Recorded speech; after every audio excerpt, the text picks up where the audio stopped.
Hunt Palmer on 104.5 ESPN Baton Rouge. Holding down the middle of the day. Live from the Mercedes-Benz of Baton Rouge studios. This is Hunt Palmer. Welcome in. Happy New Year.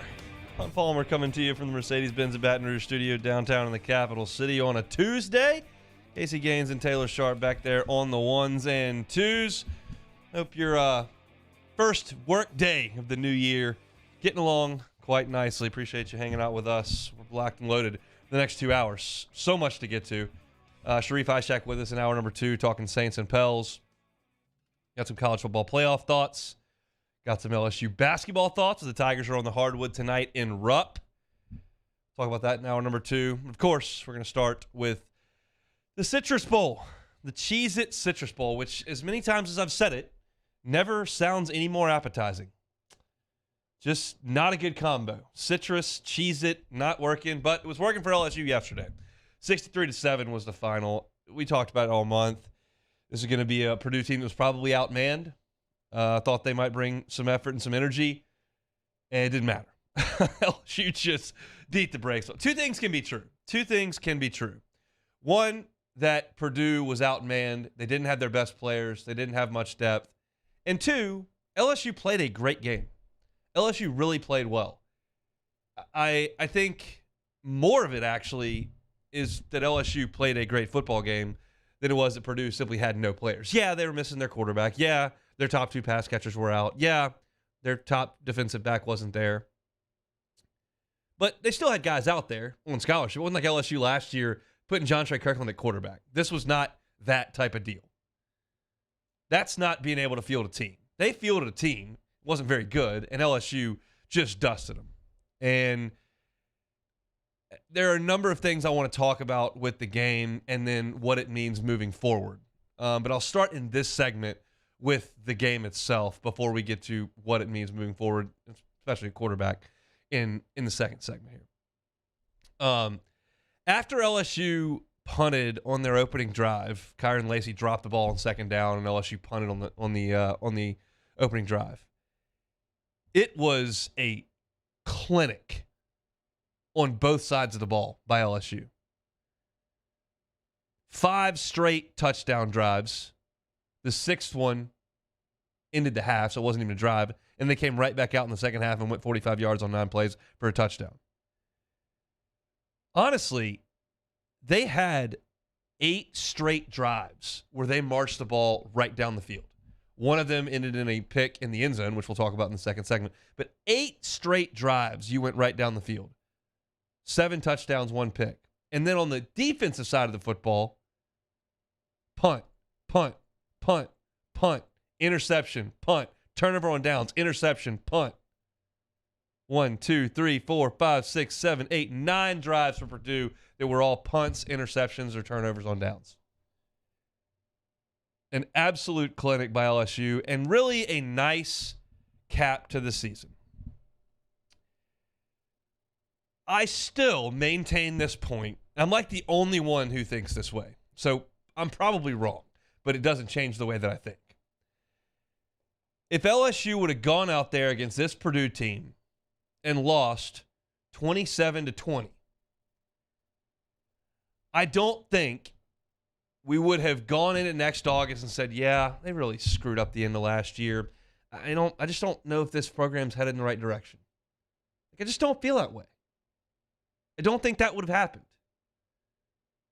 And I don't think that it's some massive momentum swing that tosses you into some sort of championship stratosphere for next year. It's not that impactful, but it's just nice to look at it and go, hey, you had a really good year. You beat Auburn and Florida on the road for the first time in the history of the school. You beat Alabama. You won the West. And you finished with 10 wins. It's just a nice little topper to throw on there. And certainly today, it feels better than if they would have lost the game. Now, I'm listening to Hanny's post-game show after I got off the air and Richard Dixon is on there. Richard Dixon played. He knows. He said it means everything. I'll take his word for it. I don't necessarily see it as that. I'm just glad that the guys got to go out there and have some fun and cap the season with a win after 2 straight losses that she had to sit on for a month. I mean, they were having fun. Jumping in the Cheez-It bed. Is it necessary? No. Was Jamar Kane a little irritated with it? Yeah. Were they having fun? Yes. They ran some trick plays. I don't know if up 35-0 is the best time for Philly special, but whatever. Letting Malik Neighbors chunk it around the yard. You run into a little bit of a situation there because you've put these plays in. The guys are excited about them, and you want them to be able to run them and have some fun, but all of a sudden you look up and you're up 4 scores. Can you run the trick plays when you're up 4 scores? Well, they did. They had some fun. Huge moment for Quad Wilson. I'll be 100% honest about Quad Wilson's pick 6. I was in my car driving from my home to the studio to do postgame. I can stay for the entire game if I need to. I can get to the studio in time. But when you're up by a million, which LSU was, head out a little early. Give yourself a little bit more time. So I'm in the car, and I'm listening to Chris Blair's call of the game. And they throw the pass, and it gets intercepted. And I'm like, oh, great. And then he goes, coming back the other way to the 10, to the 20. It's Wilson.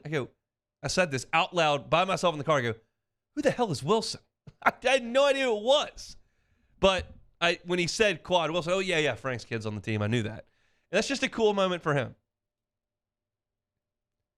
Probably wasn't a lot of fun for the Purdue players, but as far as LSU goes, they had some fun, and they played a really solid football game. I think one of the things that comes out of this as we put this thing in totality is Malik Neighbors absolutely establishing himself as the number 1 receiver on this team. He went over 1,000 yards in the game. He ended up leading the SEC in catches. I don't know if you realize that. Malik Neighbors had more catches than anyone else in the Southeastern Conference. He was second in yards behind Jalen Hyatt. And with Kayshon Boutte moving out, with Jack Besh out, with Jeray Jenkins moving on, the receiver room starts to look a little bit different next year. And I think Malik Neighbors being the number 1 is a great thing. He had a great game throwing the football yesterday, but he also had 9 catches for 163 yards and a touchdown, the long 75-yarder, where he really, honestly, put it into a gear I didn't know he had. When I think of Malik Neighbors, I think of a strong guy. I think of a guy who can get off the ground. I think of a tough receiver. I don't know that I would have put burner attached to his name. That was impressive yesterday. He took that little jet sweep and he put it in gear. 75 yards for a score. And I think he's your guy next year as the number 1. Mason Taylor comes back as a great pass catching option. I love Brian Thomas, who had 4 catches yesterday. I think Kyron Lacey has a spot. I think Chris Hilton's got a lot of talent. You certainly bring in 3 really talented wide receivers in this class. But to me, Malik Neighbors had his kind of a coming out party yesterday. I don't know if you can have a coming out party in a 1,000-yard season, but he was impressive in that one. And then here's the last thing that I'll talk about with this game and what it meant. Because, look, it's 63-7. It is what it is. But there's one point from this that I think, for me, means the most. We had discussions in August leading up to the Florida State game, after the Florida State game, after the Tennessee game, after the SEC championship. And we would start these conversations with, yeah, but they're not there yet. Well, they're rebuilding. And this was the first true rebuild of this program since 1999. Les inherited a Ferrari. First-round picks everywhere. Things were stale towards the end, and Orgeron did change some things, but a lot of the same people were in that building, and there was some talent there. Les wasn't a rebuild. O wasn't a rebuild. This was a rebuild. And in this era of college football, a rebuild can be much quicker than it was in a different era. So when we have discussions after Florida State, they're just not quite there. when Tennessee comes in here in the top 5 and kicks your butt in Death Valley, and you come back on a Monday and you go, well, they're just not at that level right now. They're working. They got to keep recruiting, keep building. When you go play Georgia and they're doing hockey line shifts on the defensive line, you go, well, LSU's program's just not there yet. They're not at that level. All those conversations are realistic and fair and appropriate. I'm not having them anymore. Yesterday was the end of that. Transfer portal, freshmen being ready to play like they weren't 20 years ago. At this point, LSU should feel like it's on a level playing field with everybody it takes the field with. Maybe it's not quite realistic, but it's the way I don't want to have the conversation anymore of, yeah, they got to rebuild it. This year it was 100% appropriate, and we did it time and time again. Now, adding transfers, signing 27, 28 high school guys, 8 or 9 guys out of the transfer portal. Everybody's been in Brian Kelly's culture for a year now. They understand what the demands are, what the expectations are. You bring back 2 coordinators, hopefully. Year 2 is off and running. And don't misunderstand me. I'm not trying to suggest that you have to win the SEC next year and get in the playoff and win a national championship. But I just think that at this point in this era, when you can bring in as many new people as you can, and freshmen are ready to play more than they've ever been, the rebuild stuff for me is over. They got a lot of work to do over there at football ops. Keep developing. But to me, play ball. Matt on his show today is probably going to tell you at some point that he believes LSU will be the favorite in the West next year. A lot of Bama people vote in those polls, and I think Bama will probably get more votes than LSU. But the discussion can be had. I initially thought when Brian Kelly took the job, I remember this clear as yesterday. Myself, Charles Handicraft, Jimmy Ott went to Rufino's to eat the competition dinner, and we took some questions at the end. They said, when is it realistic to have LSU, quote-unquote, back where they should be? And I said year 3, and Jimmy said year 3, and Charlie said year 2. Year 2 is when you can do it. And I thought, man, that's pretty quick. And then you think about it and what you can do with the transfer portal and with recruiting and the roster turnover that happens in college football. Yeah. Again, Brian Kelly doesn't have to win the West next year, or this is a bad fit or bad. Like, it just means I'm not going to sit here next year if Florida State beats you, or if you go to Tuscaloosa and get beat by 3 scores, or if you get the SC championship game and Georgia punks you.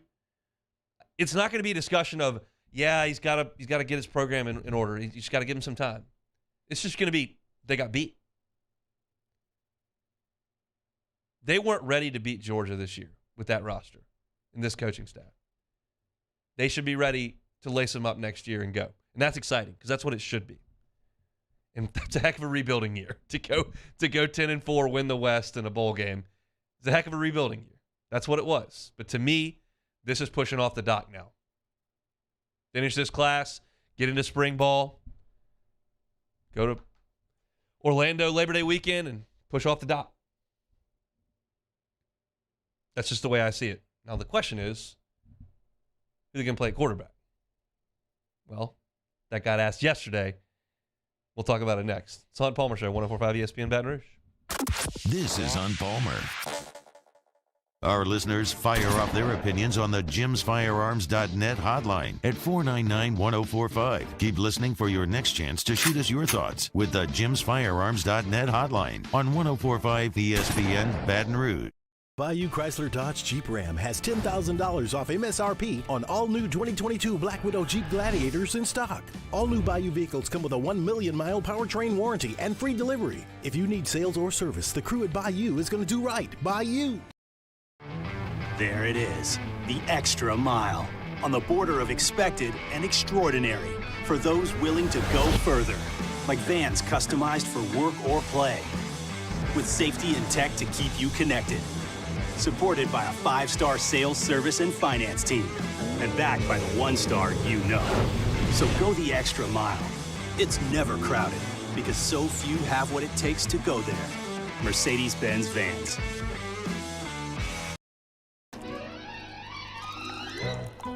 Le posso offrire un caffè? Le posso offrire un caffè? Andiamo insieme da me, non c'è.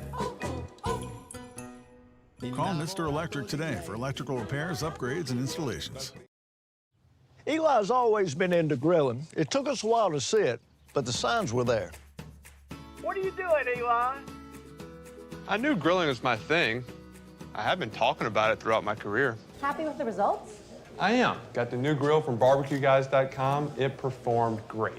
My advice, as I always told my boys, Do more of what you were born to do. Barbecue Guys, for those who were born to grill. You want cheese on your burger, Pops? I'll take a little cheese. Louisiana. It's a place defined by culture, by pride, by passion, by people who do more than love this place. They celebrate it, elevate it, champion it. They are the individuals who embody what makes Louisiana great. The companies that make Louisiana a better place to work and live. The nonprofits leading transformational change in our communities. Champions of Louisiana are all around us, and LWCC is proud to celebrate them because we've always been Louisiana loyal, supporting the workers, the innovators, the change agents of this great place we call home. Who are the champions around you? Together, we can share their stories. Together, we can help our home state thrive. Together, we are Louisiana loyal. Always.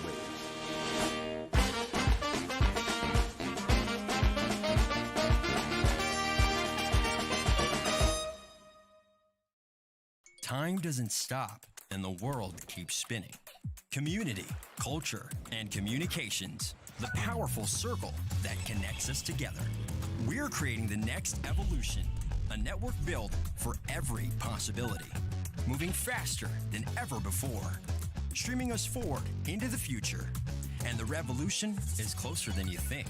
RTC, ETEL, and Vision are now Rev. New name, same company. I've been doing business with Luba for 25 years. They're dependable, trustworthy. It's just the attention to detail with our clients. Our folks have years and years of experience. They're highly trained professionals, but many companies have that asset. What I'd like to think makes Luba a bit different is that we use those talents in a way that truly is dedicated to serving the needs of the folks who depend on us.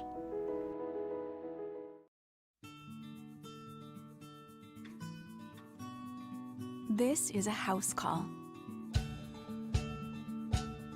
This is a follow-up appointment. This is a diabetes checkup.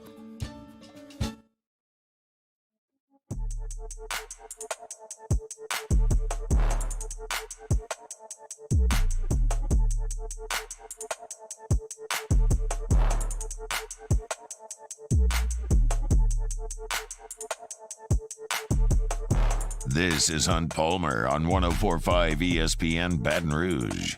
There's no quarterback controversy. You know, Jalen is our number one quarterback. Garrett will get an opportunity to compete, though. And look, the most important thing is when you have two really good quarterbacks, you have to have an open mind. You can't be closed-minded when you're looking at two, elite quarterbacks. So what we've committed to is an open mind and an open process where you can go in and, we're going to give you an opportunity to continue to grow. And then, that's going to allow both of our quarterbacks and Walker to continue to grow as quarterbacks at LSU. Gotta be honest, I was a little shocked when Garrett Nussmeier came out there for that series. Third series of the game, here comes Nuss, and I get a couple tags like, was that the plan? I said, well, we'll find out if Jaden comes back in. I guess it was. I didn't see any injury. I'm not aware of anything that happened there, but we'll just see. And then obviously Jaden came back in, and they just had a plan to play two quarterbacks. And then Brian Kelly says after the game, look, we don't have a quarterback controversy. Jaden Daniels is the number one quarterback, but there's a competition. But you've got to have an open mind. He said everything right. And that's really the situation in college football right now, you have to always say and do the right thing to keep quarterbacks engaged and then in your program, because they just bail. Not just backup quarterbacks, starting quarterbacks. And he's saying everything right there. Wanted to give Garrett a look, wanted to give him a shot. Jaden's our number one quarterback, but he's got an opportunity to compete. And we're not going to be closed-minded and just say, hey, that's the quarterback. You guys are the backups, and that's how we'll divvy up the reps. Saying everything is great. It's just a matter of what the results are. And so now that this game is in the rearview mirror, that Jaden Daniels has made his decision, my opinion on the matter remains the same. I've said it here. I've said it on the post-game show. Said it in private conversations. My opinion is that a third-year player who is not going to be the starting quarterback, by all accounts, will likely look elsewhere. That's just what happens in college football, and that's my opinion on what the future holds for Garrett Nussmeier. But maybe he wants to stick it out. He wants to play at LSU. He thinks he can compete. I don't think what you saw yesterday is sustainable on a 12-game season. You're not going to go Jaden for a couple series, Garrett for a couple series. That's not the answer. One guy needs the keys to the car until he can't drive it anymore. And I would love it as an LSU fan if Jaden Daniels and Garrett Nussmeier and Walker Howard all came back next year. Just feels like in this day and age, that is a little ambitious. And my tenor has not changed on this either.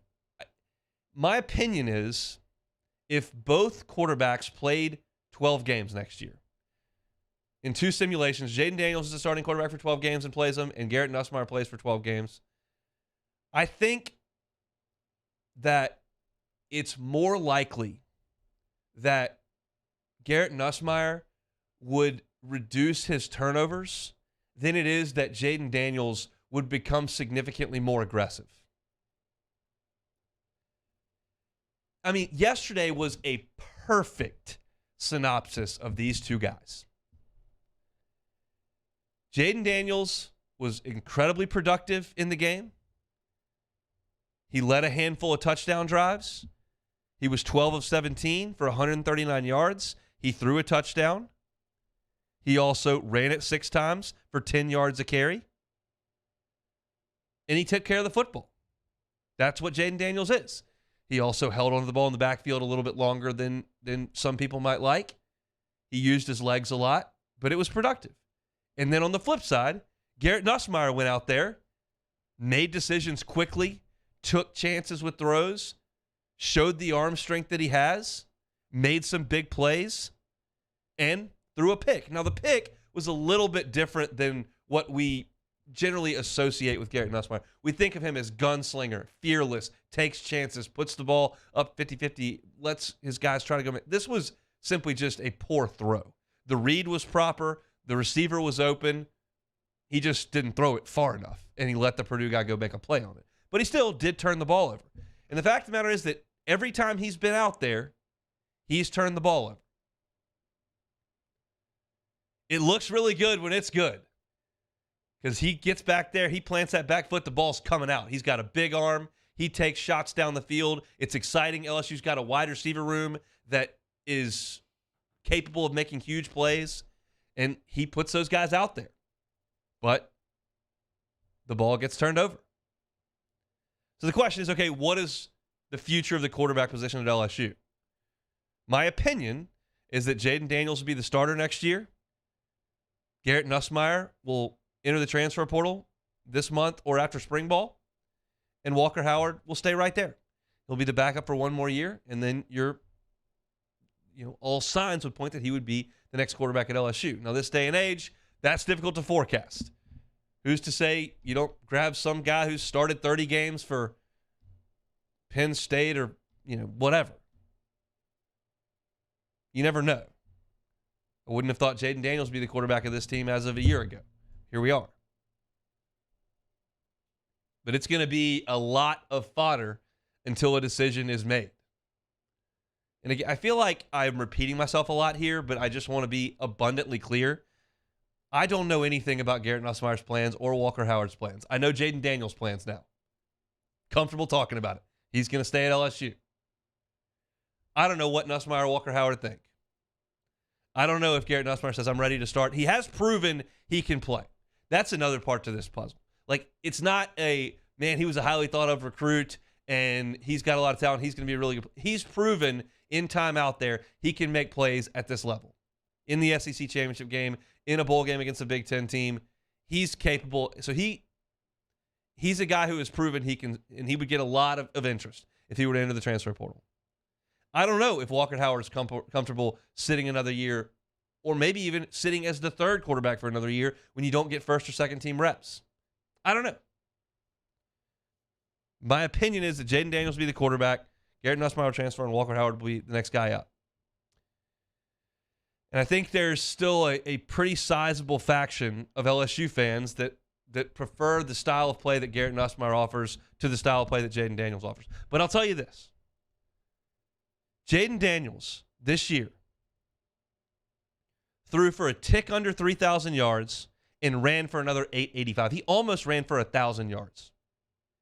He was incredibly productive this year as the quarterback at LSU.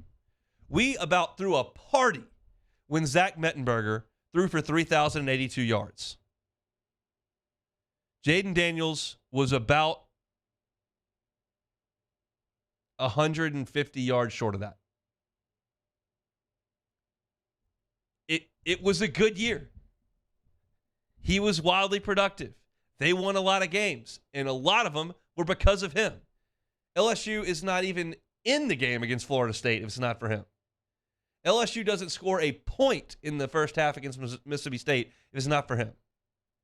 And we know what he did against Alabama. We know what he did against Florida. 6 straight touchdown drives. I just think there's a thought in LSU fans is like, he's not decisive enough. He's not making plays down the field. Wait a second. Mettenberger threw for 3,000. Jaden Daniels threw for 29-13. I know Mettenberger missed a bowl game. I know it's not completely apples to apples. But the fact of the matter is that he threw the ball down the field. They made some plays. He ran for 885 yards. It was a really, really productive year by the numbers for Jaden Daniels. And if he's going to be the quarterback next year, I think there's a lot of optimism in that. I like Nussmeier too. But I think those that are 100% in the Nussmeier camp and 100% out of the Daniels camp, I got to push back on that a little bit. I get where you're coming from. I understand what you think.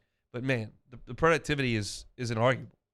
It was absolutely a huge year for Jaden Daniels. So it's going to be a lot of talking around here until Garrett Nussmeier inevitably makes a decision. Maybe he has, but when we find out what that is, it'll create a lot of discussion. As T-Bob called it on Whiskey and Wine yesterday, manna from heaven for sports talk radio hosts. But it made the bowl game interesting. Both guys played really, really well and kind of gave you a character of exactly what they are in the span of 3 hours. When we come back, we're going to do a little reaction to what we saw last night in the National Football League. Still want to talk about the Saints in this hour. LSU and Kentucky tonight on the hardwood. We'll talk about that at 2 o'clock. Some college football playoff thoughts. Sharif Ishak from WDSU will join us at 2:30 to talk Saints and Pels. Stick with us. 104.5 ESPN Baton Rouge. Hunt Palmer on 104.5 ESPN Baton Rouge. One Bath and Closets, your one-stop shop for your bathroom and closet renovations. David Duvall and his team have been in the business for 3 decades. Not a great time to move right now, but that doesn't mean you can't improve your living situation. And what better way to start than with a bathroom renovation? What would a tub-to-shower conversion do for your bathroom? If you took that tub out, the shower curtain, you put in a gorgeous walk-in shower, glass front shower, One Bath and Closets can do it for you. If your closet is a mess, you just don't have the space, let One Bath and Closets come in and help you out. It's a free consultation to let David Duvall and his team just sit in and just tell you what they can do. What do you want? Here's what we can do.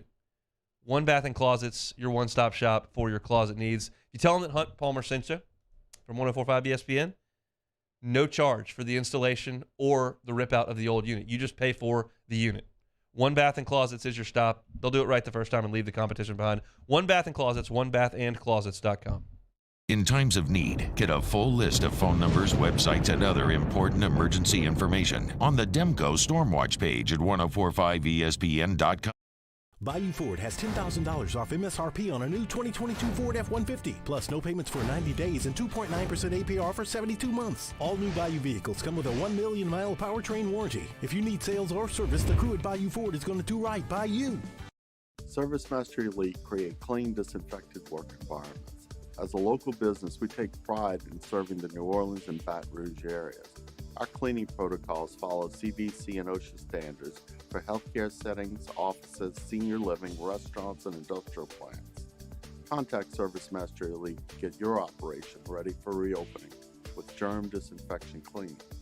Service Master Elite, the trusted choice in professional cleaning since 1996. There it is, the extra mile, on the border of expected and extraordinary, for those willing to go further, like vans customized for work or play, with safety and tech to keep you connected, supported by a 5-star sales, service, and finance team, and backed by the 1-star you know. So go the extra mile. It's never crowded, because so few have what it takes to go there. Mercedes-Benz Vans. Eli's always been into grilling. It took us a while to see it, but the signs were there. What are you doing, Eli? I knew grilling was my thing. I have been talking about it throughout my career. Happy with the results? I am. Got the new grill from barbecueguys.com. It performed great. My advice, as I always told my boys, do more of what you're born to do. Barbecue Guys, for those who were born to grill. You want cheese on your burger, Pops? I'll take a little cheese. Louisiana. It's a place defined by culture, by pride, by passion, by people who do more than love this place. They celebrate it, elevate it, champion it. They are the individuals who embody what makes Louisiana great. The companies that make Louisiana a better place to work and live. The nonprofits leading transformational change in our communities. Champions of Louisiana are all around us, and LWCC is proud to celebrate them because we've always been Louisiana loyal, supporting the workers, the innovators, the change agents of this great place we call home. Who are the champions around you? Together, we can share their stories. Together, we can help our home state thrive. Together, we are Louisiana loyal. Always.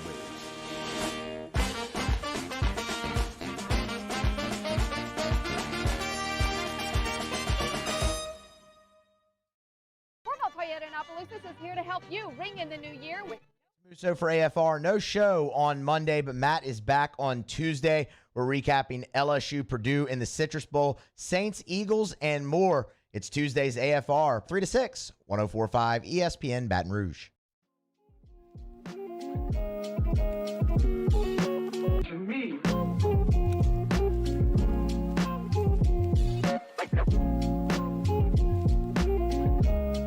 You're listening to Hunt Palmer on 104.5 ESPN Baton Rouge. So yesterday, obviously LSU plays in the Citrus Bowl, and I do post-game show over on campus. We wrapped that thing up about 5:15. I went back home, and I was just really, really excited to strap in and watch the Bengals and Bills. Really excited. And it turned the game on. Joe drives them right down, touchdown Bengals. Right out of the chute. Josh Allen and the Bills come back, get a field goal. And by now, you know what happens next. Just a completion over the middle to T. Higgins, and DeMar Hamlin makes the tackle, stands up, and then just collapsed. And the medical personnel running out on the field and the stretcher coming out and the ambulance coming out, we're desensitized to that stuff. Like, it happens so often. It happened literally in the Citrus Bowl. Had a Purdue player go down, got carted off, gave the thumbs up. He was cleared. Everything seems to be okay there, which is awesome news. But we see it so often, we're desensitized to it. And when I saw the looks on the faces of the players on the field, I don't ever recall seeing that. I mean, I've seen guys get knocked unconscious. I've seen guys go limp. We saw what happened with Tua a few weeks ago, which looked so bad when he locks up. But we're kind of desensitized to it. But when you see Tre'Davious White just in tears, you see Josh Allen and Joe Burrow, who are as confident a player as you will see on the field, those two guys. The persona that they have when they're on the field is borderline cocky. And to see those guys just emotionless was something else. And I was just so confused. I don't know anything about medicine. My wife is in medicine. She's a nurse. And she had some friends texting back and forth. Because when a guy has an injury that requires the cart to come out, usually you can identify it pretty quickly. Oh, yeah, he jammed his neck there. Oh, yeah, knee. You see it. But he stood up and then collapsed. It's like, I'm sitting there going, what happened? And then you have everyone at that point handling the situation, from the ESPN folks with Joe Buck and Troy Aikman, and then tossing into the studio where you had Schefter and Booger were in there. And then you end up with Scott Van Pelt and Ryan Clark for an extended period of time. And that's just something that no one had prepared for. You just had to get in there and go. And Lisa Salters is down there doing her reporting. You've got the medical personnel. Then you've got the league office jumping in. And to watch everything unfold was just surreal. And all the while, this guy is in critical condition. And we didn't get to see them using the defibrillator and doing the CPR. You hear Joe Buck say CPR, and you're like, whoa. And I want to say this, because this is something that I did not hear anyone say last night. You obviously had so many people so concerned for Damar Hamlin, for his family, for the players who saw that, their teammate, and we heard a lot about that. How awesome are the medical professionals?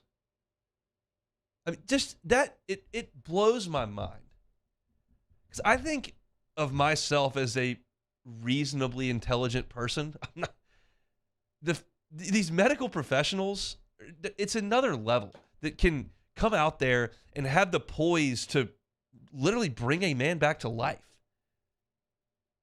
With all that going on and all those people on the field and shoulder pads and helmet and all that kind of, what an incredible job that those people did to get his heart back going, to get him intubated, and to be able to get him to the hospital and still have him. It was amazing. And it's such a difficult position for the NFL. Everybody, especially around here, likes to take shots at the league office and Goodell for some of the things that have gone on. And look, Bounty Gate and all that. There was a mistake made there when someone said 5 minutes and let's roll. That can't happen. But kudos to Zach Taylor and to McDermott for saying, hold on. We gotta go to the locker room here. We're so desensitized by this injury deal, and I use air quotes there because this is far more significant than a broken leg. But he's carted off. Let's roll. You can't do that. And a lot was made of Skip Bayless's tweet saying, how could they cancel this game? Well, it's pretty easy. You just cancel the game. And the NFL made an announcement earlier today saying, hey, they're not going to replay it this week. No decision has been made what goes on in the future. And it's a huge game. It's okay to say that. Everyone is aware that Damar Hamlin's life and well-being is far more significant than the AFC playoff standings. But the AFC playoff standings do exist, and we can acknowledge that. And it's a huge game. And I think the likely result here is that they just don't play. And these two teams play 16 games, and we go off winning percentage. And that's very likely going to alter the playoff seedings. It's Chiefs, Bills, Bengals vying for that 1 seed. And 2 of those teams are going to have a less game. And that's a big deal. Super Bowl's a big deal.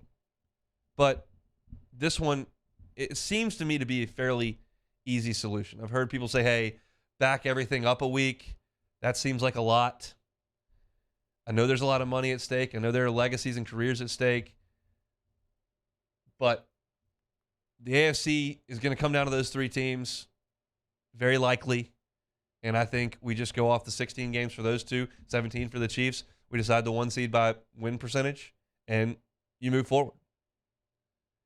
Really cool story to come out of this.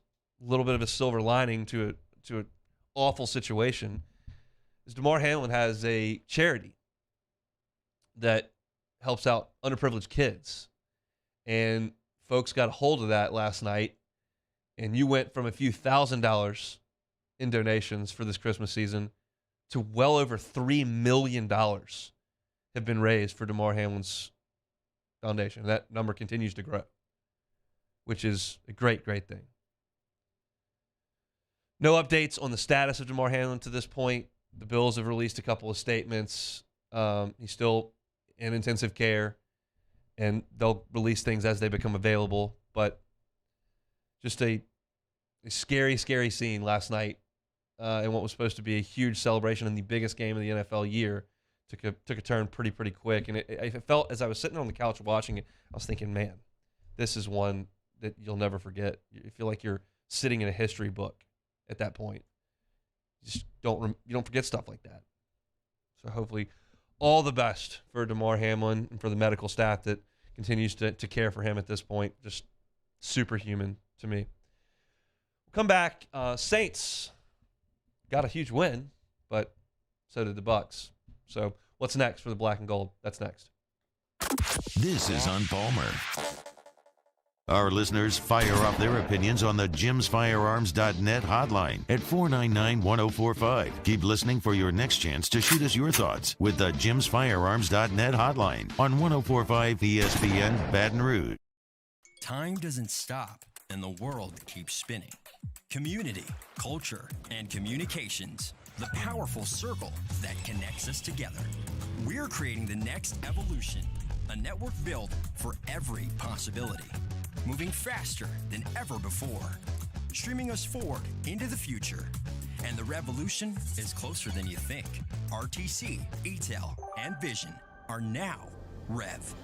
New name, same company. I've been doing business with Luba for 25 years.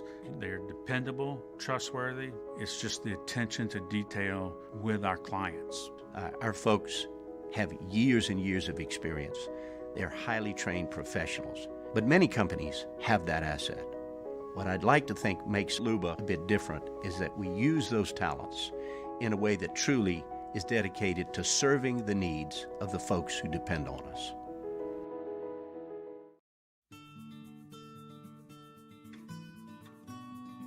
This is a house call. This is a follow-up appointment. This is a diabetes checkup. This isn't just more convenient care, it's more advanced care. This is innovating healthcare at Louisiana's #1 hospital, Ochsner. ServiceMaster Elite create clean, disinfected work environments. As a local business, we take pride in serving the New Orleans and Baton Rouge areas. Our cleaning protocols follow CDC and OSHA standards for healthcare settings, offices, senior living, restaurants, and industrial plants. Contact ServiceMaster Elite to get your operation ready for reopening with germ disinfection cleaning. ServiceMaster Elite, the trusted choice in professional cleaning since 1996. There it is, the extra mile, on the border of expected and extraordinary for those willing to go further, like vans customized for work or play, with safety and tech to keep you connected, supported by a 5-star sales, service, and finance team, and backed by the 1-star you know. So go the extra mile. It's never crowded, because so few have what it takes to go there. Mercedes-Benz Vans. Eli's always been into grilling. It took us a while to see it, but the signs were there. What are you doing, Eli? I knew grilling was my thing. I have been talking about it throughout my career. Happy with the results? I am. Got the new grill from barbecueguys.com. It performed great. My advice, as I always told my boys, do more of what you're born to do. Barbecue Guys, for those who were born to grill. You want cheese on your burger, Pops? I'll take a little cheese. Louisiana. It's a place defined by culture, by pride, by passion, by people who do more than love this place. They celebrate it, elevate it, champion it. They are the individuals who embody what makes Louisiana great. The companies that make Louisiana a better place to work and live. The nonprofits leading transformational change in our communities. Champions of Louisiana are all around us, and LWCC is proud to celebrate them because we've always been Louisiana loyal, supporting the workers, the innovators, the change agents of this great place we call home. Who are the champions around you? Together, we can share their stories. Together, we can help our home state thrive. Together, we are Louisiana. Jimmy out and Mike Delicano for the Tuesday evening edition of Game Time, presented by Bet Rivers. We're at Mike Anderson's on Lee, just off of Nicholson. That's Game Time, presented by Bet Rivers, 6 to 8 p.m. on 104.5 ESPN Baton Rouge.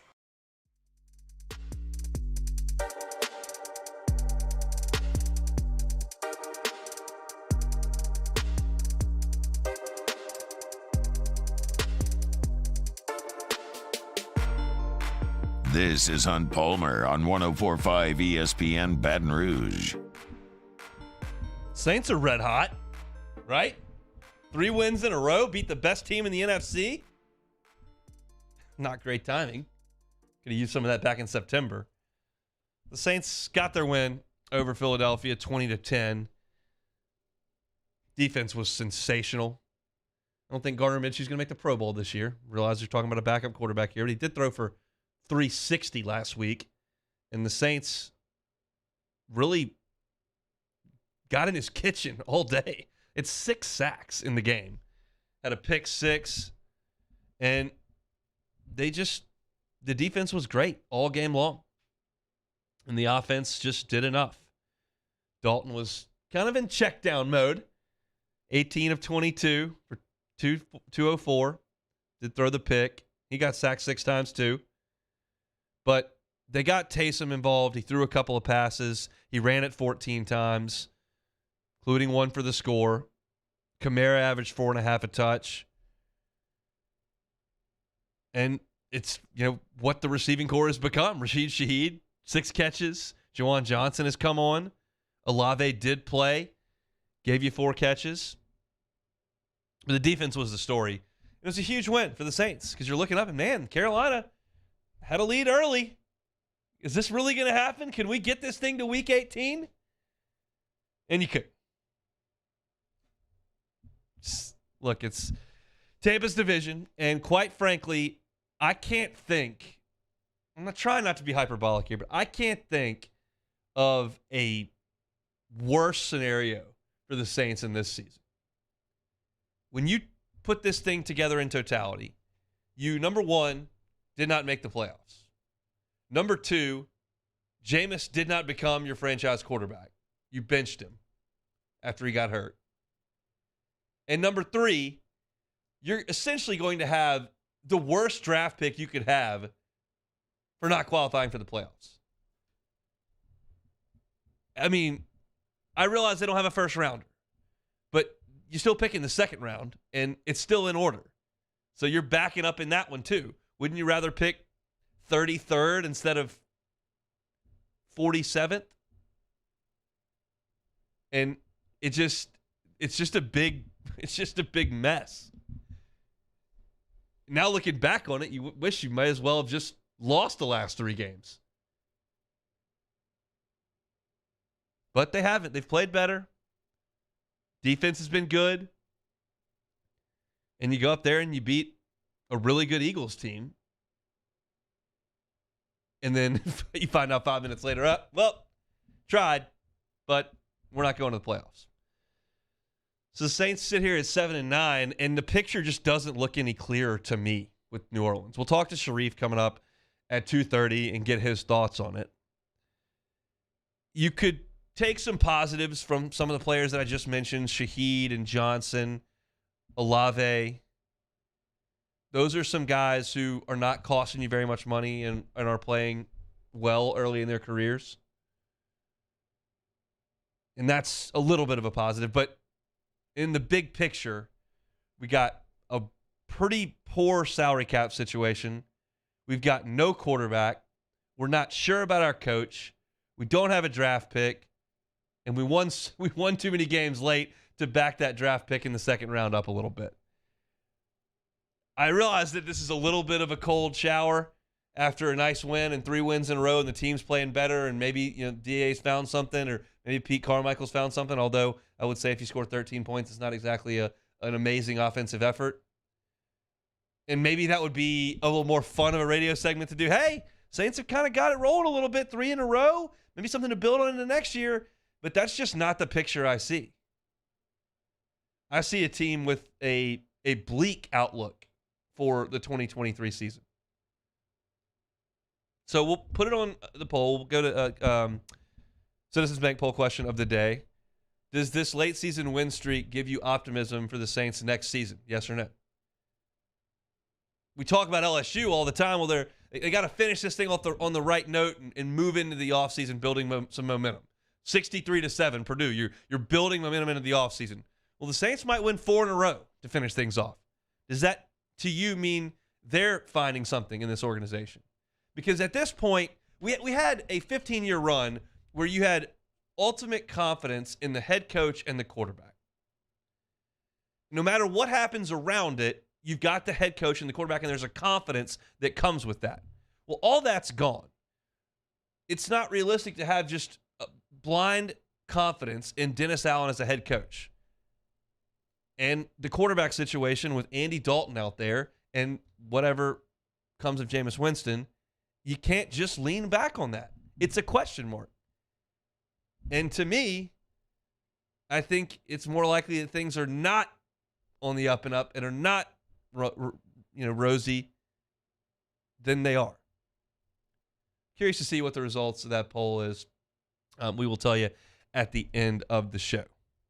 To me, doesn't seem great. And I was sitting, the Saints were actually playing during Myers' first birthday party, and there were a couple of really big Saints fans that were there. And as the Bucks were pulling away, I'm just kind of glad to be out of my misery with this thing. It was just a deal where the Saints were just kind of dragging along. You knew you couldn't have confidence they had a postseason run in them, even if they found a way to backdoor in. But you had to keep watching and paying attention because the math said it could work. And finally, when the math is gone, it's like, all right, that was really not a very good season. But crazy that Mark Ingram play in Tampa, running out of bounds, 1 yard short of the first down. I know he was hurt. We talked about it. He ran the 6 yards. He could have gotten one more. That play might be the difference in the Saints making the playoffs and not. And at that point, it was almost unfathomable that could happen because there was nothing that would indicate they were going to rattle off 4 in a row after that. But 3 down, 1 to go. So they'll play out the string coming up this weekend. And then it's an offseason of a lot of questions. And we'll see what the answers are. But to me, it seems like a little bit of a tough spot for the black and gold. But we'll see if you agree in the Citizens Bank poll question of the day. Hour number 1 here, just about in the books. If you missed any of it, you can catch it on demand, as always, 1045ESPN.com. The on-demand tab, you can click on my name, and all the show is archived right there. If you're a Spotify listener, if you're an Apple Podcast listener, or if you're a YouTuber, you can find all of our stuff right there. We really appreciate it if you like, subscribe, rate, review. Appreciate those of you in the Bayou Ford chat hanging out. You want to throw us a like, we always certainly appreciate that. Opened up the show talking about a lot. Wanted to get to LSU and Purdue and kind of what my thoughts were from the game and then the season as a whole, in my opinion, and this rebuild stuff. And I was all in on it this year. Now we're a year removed. I think it's time to push off the dock and go. LSU should be on level footing with just about anybody in the country. That's kind of the case I laid out at the beginning of hour number 1. Also talked a little bit about LSU's quarterback situation because kind of through not a wrench into it yesterday, but a different layer of conversation yesterday with the dual quarterback situation, and then Brian Kelly's quotes after the game. If you want to hear my thoughts on the quarterback situation, you can find them on demand. I reacted to the DeMar Hamlin situation at 1:30. Loads to get to in hour number 2 as well. Very, very much excited about it. Sharif Ishak at 2:30 from WDSU. We'll talk to him about the Saints. We'll talk to him about the Pelicans. College football playoff. The final is set. My thoughts on the semis, which were actually good for the first time ever. And then my thoughts on the final as well. And, of course, LSU tonight in Rupp Arena against Kentucky. Tigers 1-0 in league play, trying to bring another upset. What do they have to do to get that done? I will tell you about that coming up right after Sports Center. Don't go anywhere. You're listening to the Capital City's leader in sports talk, 104.5 ESPN Baton Rouge.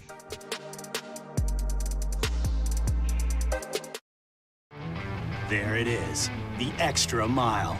On the border of expected and extraordinary. For those willing to go further. Like vans customized for work or play. With safety and tech to keep you connected. Supported by a 5-star sales, service, and finance team. And backed by the 1-star you know. So go the extra mile. It's never crowded. Because so few have what it takes to go there. Mercedes-Benz Vans. Time doesn't stop, and the world keeps spinning. Community, culture, and communications, the powerful circle that connects us together.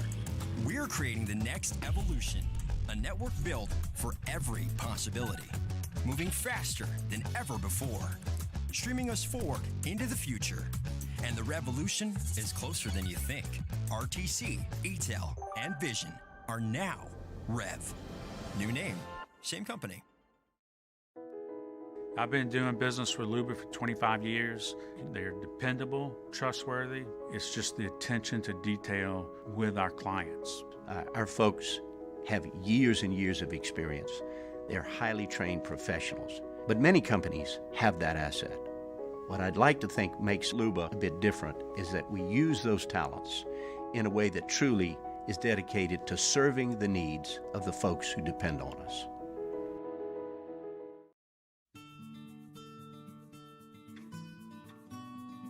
This is a house call. This is a follow-up appointment.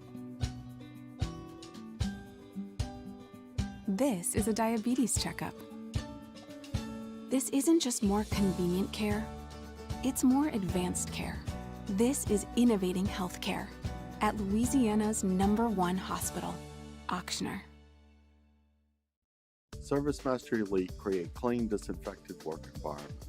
As a local business, we take pride in serving the New Orleans and Baton Rouge areas. Our cleaning protocols follow CDC and OSHA standards for healthcare settings, offices, senior living, restaurants, and industrial plants. Contact ServiceMaster Elite to get your operation ready for reopening with germ disinfection cleaning. ServiceMaster Elite, the trusted choice in professional cleaning since 1996. Eli's always been into grilling. It took us a while to see it, but the signs were there. What are you doing, Eli? I knew grilling was my thing. I have been talking about it throughout my career. Happy with the results? I am. Got the new grill from barbecueguys.com. It performed great. My advice, as I always told my boys, do more of what you're born to do. Barbecue Guys, for those who were born to grill. You want cheese on your burger, Pops? I'll take a little cheese. Louisiana. It's a place defined by culture, by pride, by passion, by people who do more than love this place. They celebrate it, elevate it, champion it. They are the individuals who embody what makes Louisiana great. The companies that make Louisiana a better place to work and live. The nonprofits leading transformational change in our communities. Champions of Louisiana are all around us, and LWCC is proud to celebrate them because we've always been Louisiana loyal, supporting the workers, the innovators, the change agents of this great place we call home. Who are the champions around you? Together, we can share their stories. Together, we can help our home state thrive. Together, we are Louisiana loyal. Always.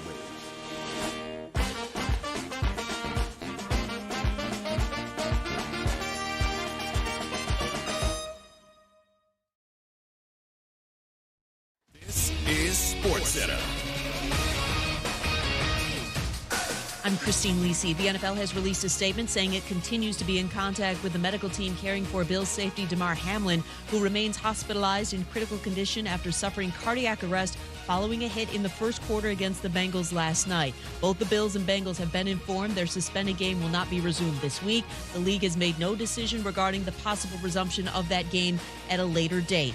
Both teams, meanwhile, as well as players throughout the NFL, need to take advantage of any mental health assistance being offered, advises Fitz and Harry co-host Harry Douglas. I think it's going to be needed, not just for the Cincinnati Bengals or the Buffalo Bills, but for all 32 teams in the National Football League. Because, Fitz, I'm a former player, and it hit me hard.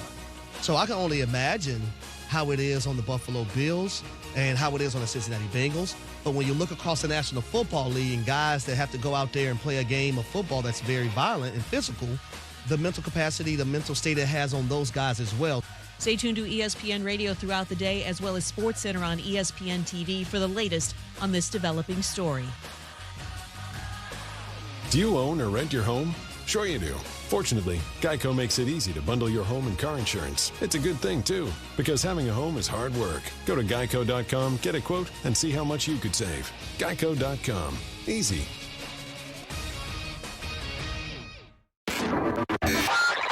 Now, Hunt Palmer on 104.5 ESPN Baton Rouge. Holding down the middle of the day. Live from the Mercedes-Benz of Baton Rouge studios. This is Hunt Palmer. Hour 2 from the Mercedes-Benz of Baton Rouge studio, downtown in the capital city. Hunt Palmer with you on a Tuesday.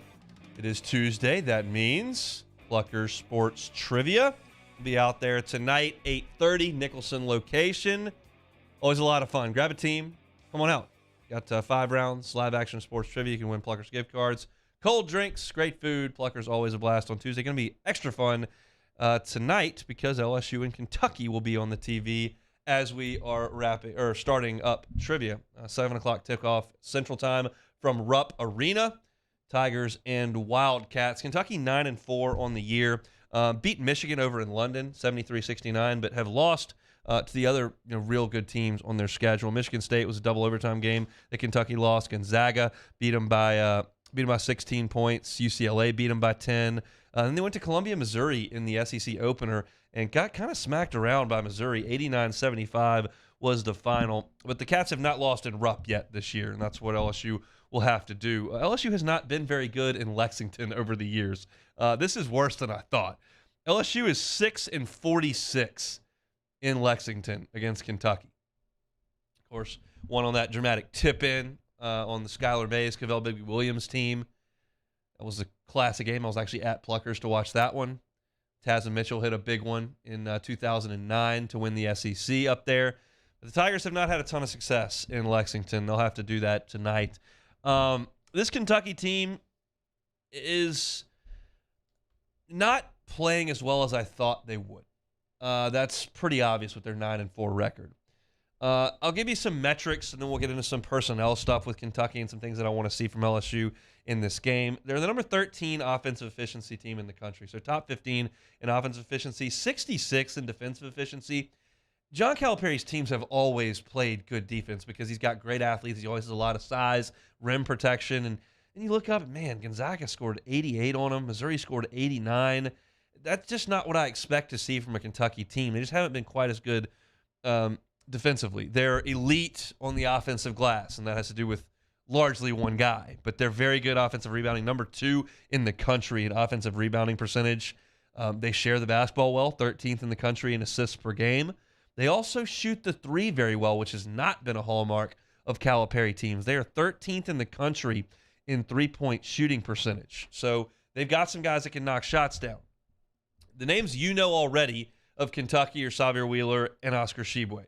Wheeler is in his 3rd season as a starting point guard in the SEC. He leads the conference in assists per game at 6.5. He shot it pretty well from 3.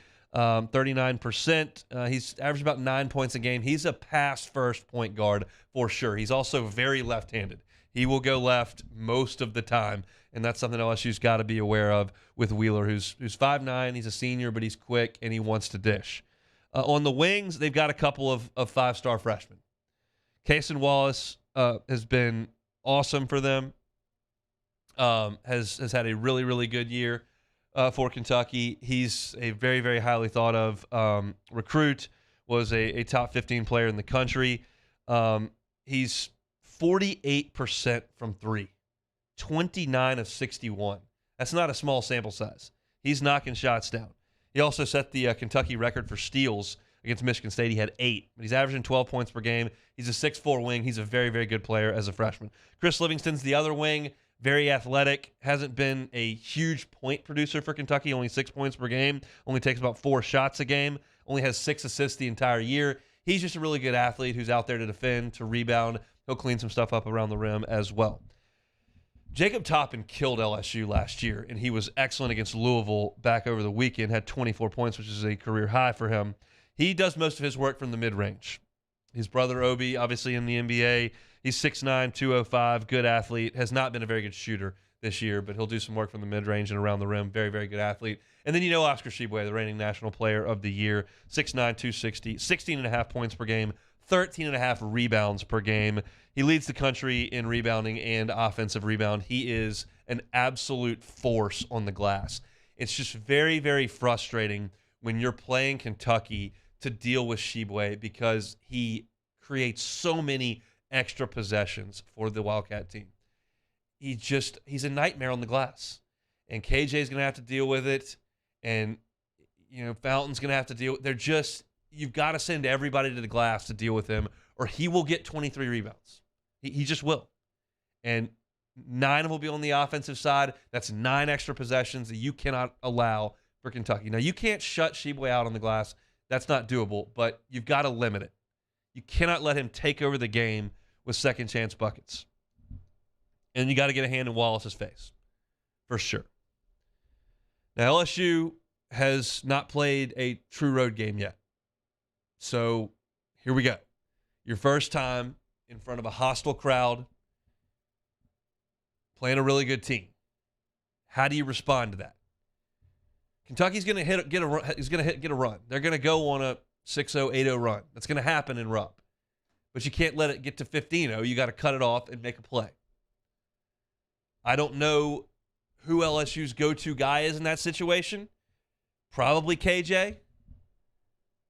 Maybe it's a situation where Juice Hill's got to create something and facilitate someone. But you've got your veteran guards, and KJ and Fountain are veterans as well. Your old team has got to handle this environment. I tell this story just about every year that I talked to, when I was covering the team day to day, Andre Stringer was one of my favorite guys to talk to on the LSU basketball team. I just thought he always gave me he always tried to give me a thoughtful answer. It wasn't a bunch of cliches or just fluff nonsense. He was actually going to try to answer the question.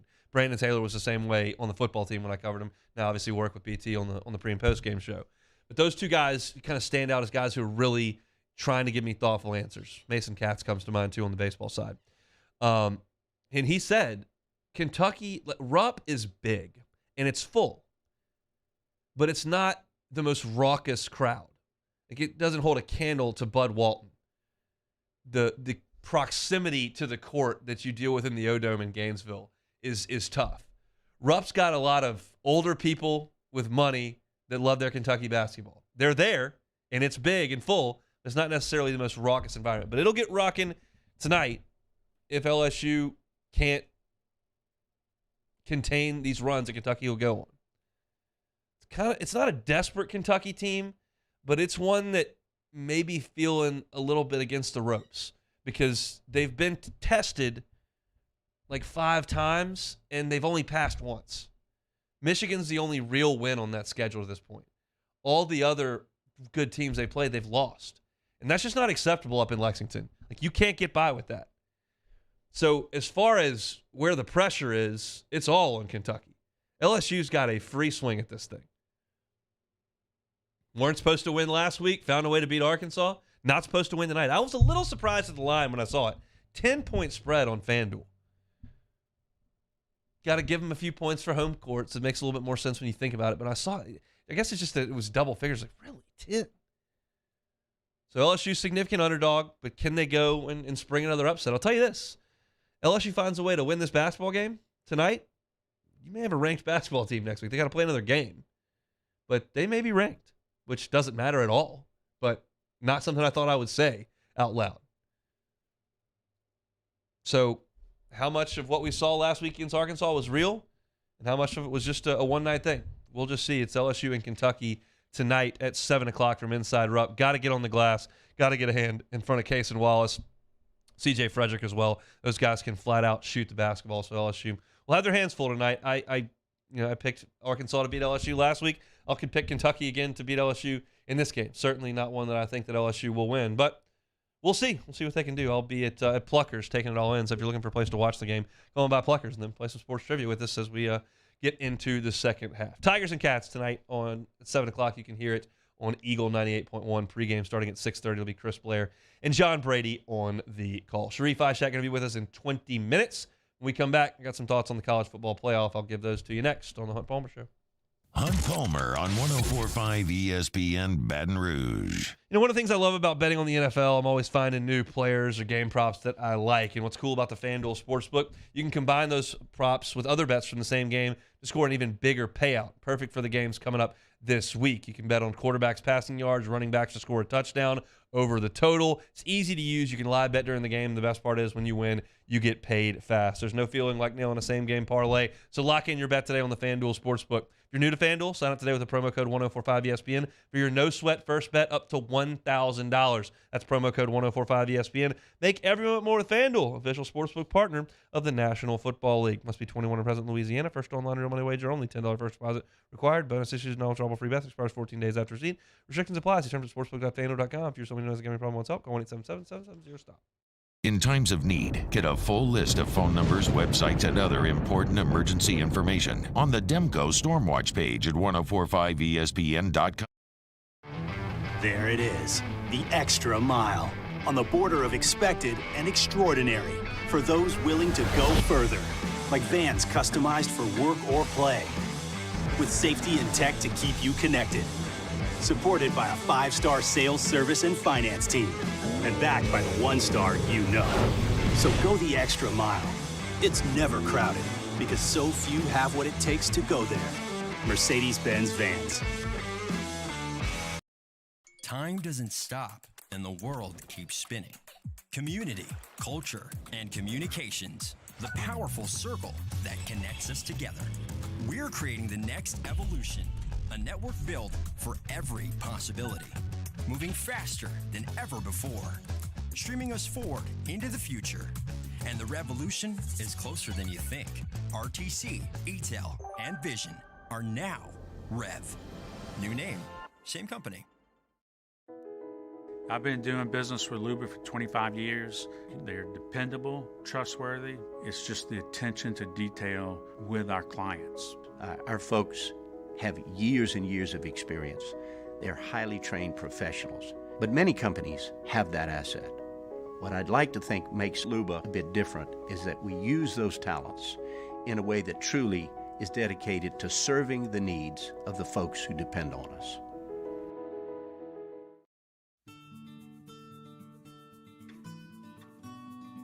This is a house call. This is a follow-up appointment. This is a diabetes checkup. This isn't just more convenient care, it's more advanced care. This is innovating healthcare at Louisiana's #1 hospital, Ochsner. ServiceMaster Elite create clean, disinfected work environments. As a local business, we take pride in serving the New Orleans and Baton Rouge areas. Our cleaning protocols follow CDC and OSHA standards for healthcare settings, offices, senior living, restaurants, and industrial plants. Contact ServiceMaster Elite to get your operation ready for reopening with germ disinfection cleaning. ServiceMaster Elite, the trusted choice in professional cleaning since 1996. Eli's always been into grilling. It took us a while to see it, but the signs were there. What are you doing, Eli? I knew grilling was my thing. I have been talking about it throughout my career. Happy with the results? I am. Got the new grill from barbecueguys.com. It performed great. My advice, as I always told my boys, do more of what you're born to do. Barbecue Guys. For those who are On Wednesday's OTB, the boys continue to set the scene for the College Football National Championship. Plus, the latest on LSU men's women's basketball, the Pelicans, and your New Orleans Saints. Off the bench, 7 to 10 a.m., 104.5 ESPN.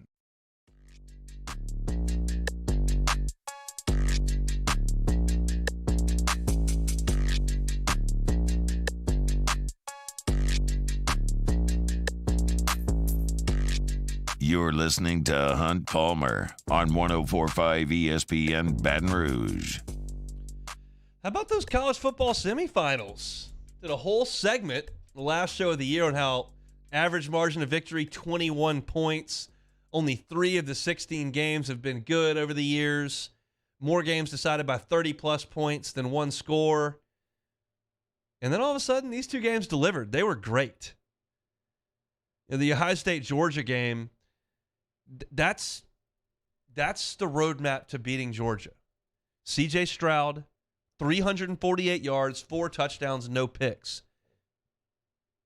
Kirby's constructed a team that you can't run it on them. You can't try to out-physical them. They're going to be tougher than you, but you can beat them on the edge. LSU tried and couldn't do it. Ohio State tried and almost did it.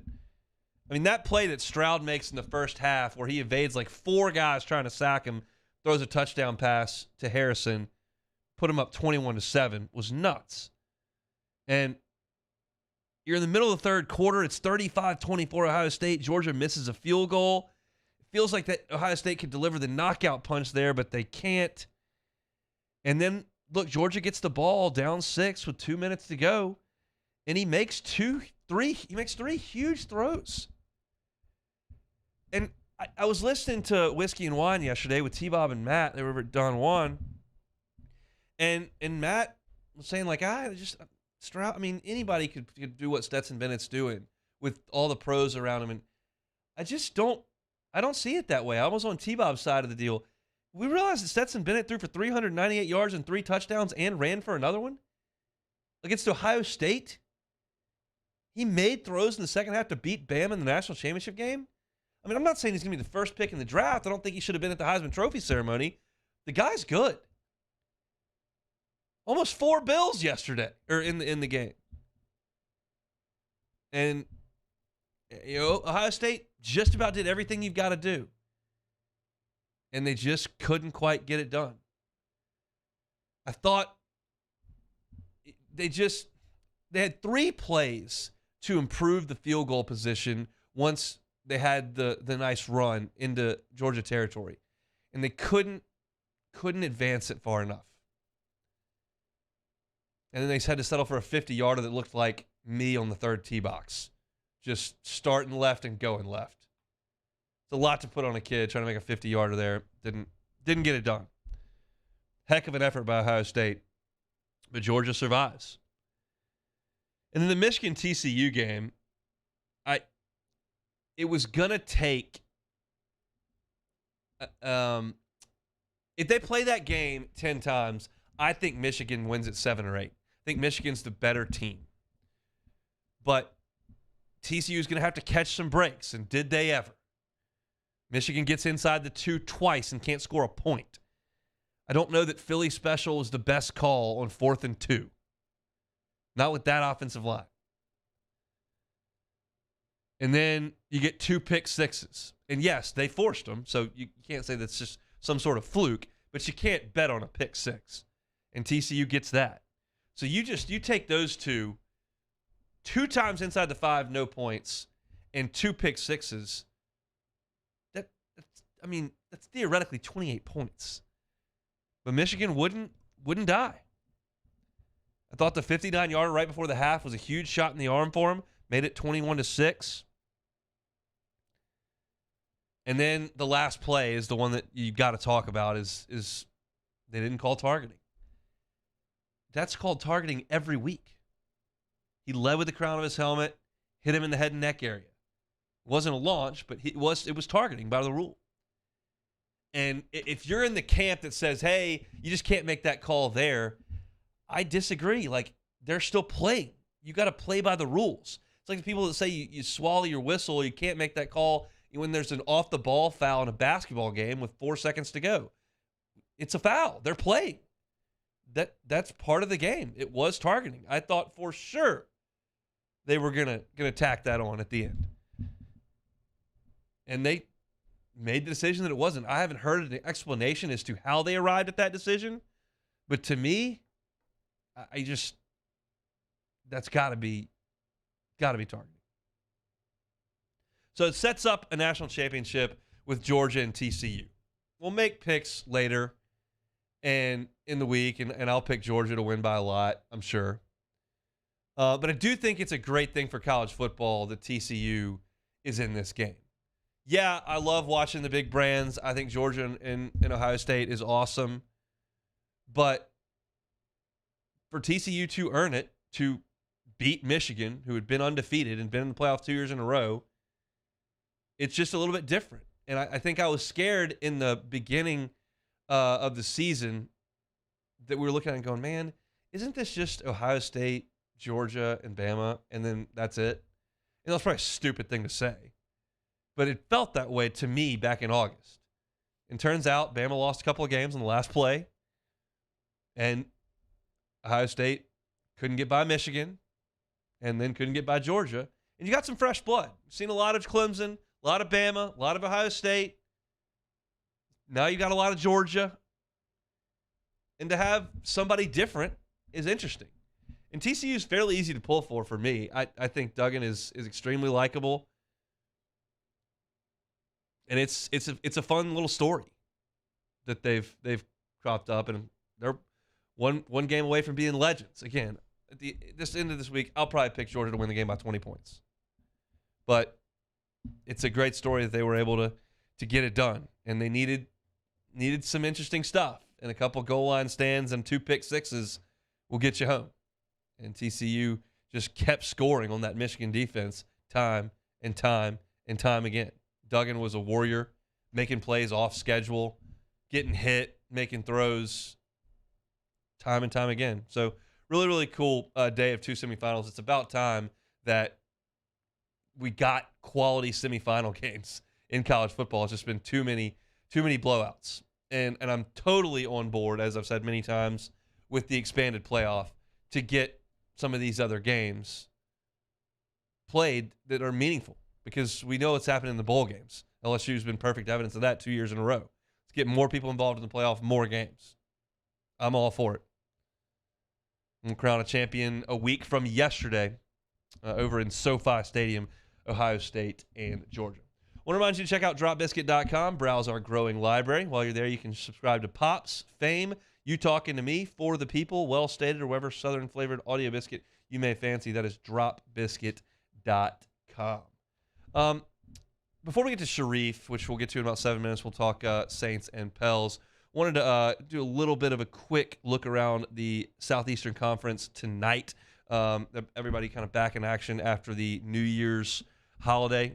Kentucky and Louisville played, but everybody else was basically off. So now things crank back up in earnest. It's 6 o'clock. You got Mississippi State headed to Tennessee. That's going to be an absolute meat grinder of a game. The over-under is 122 in that game. For reference, LSU and Kentucky is 137, so 15 points higher. Those two teams play tough physical defense, so that'll be in Knoxville. Tennessee's a 9.5-point favorite in that game. South Carolina and Vanderbilt, that is an absolutely trash basketball game between 2 7-6 teams. Vanderbilt's a 10-point favorite up there in Nashville. That is quite an indictment on South Carolina to this point. And the nightcap after LSU's at 7 o'clock, and then at 8 o'clock, Ole Miss is headed to Tuscaloosa to play Alabama. The Tide, 1-0 in SEC play, 11-2. They are ranked in the top 10 in the country. They are a 12-point favorite over Kermit Davis's team at Ole Miss. Rebs 0-1, and it just feels like Kermit needs to get it in gear here this year, or risk it kind of coming off the rails. I've had a couple discussions with Neil McCready over the last year about this Ole Miss basketball team, and I think the program, the administration, the staff realize it's a very tough job. There's really essentially no history of winning in Ole Miss basketball.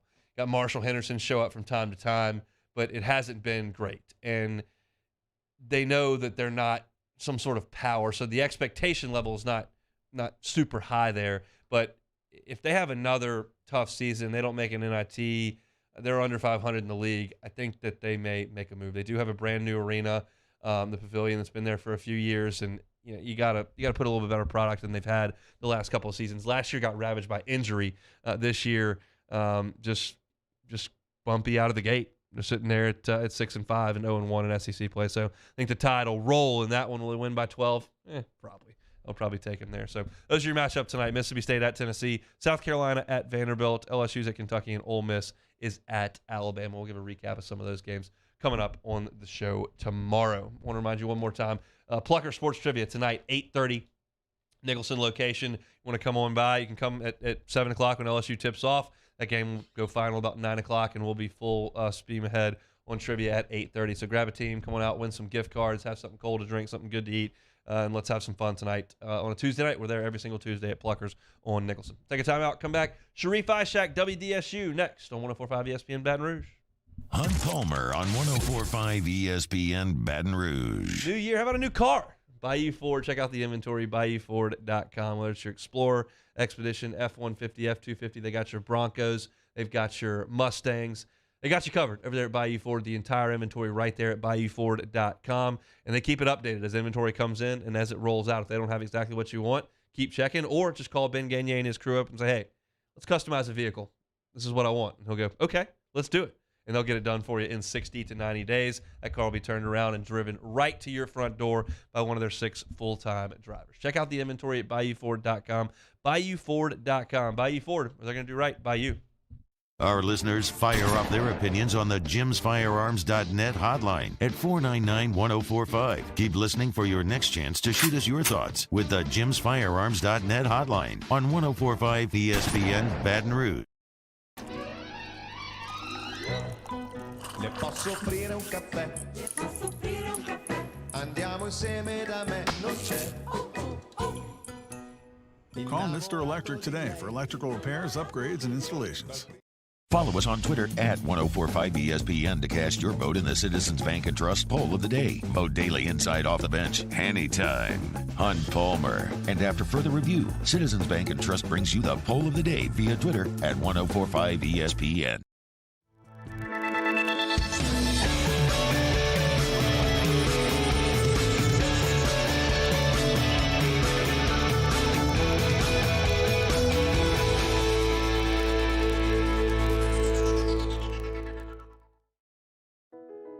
I've been doing business with Luba for 25 years.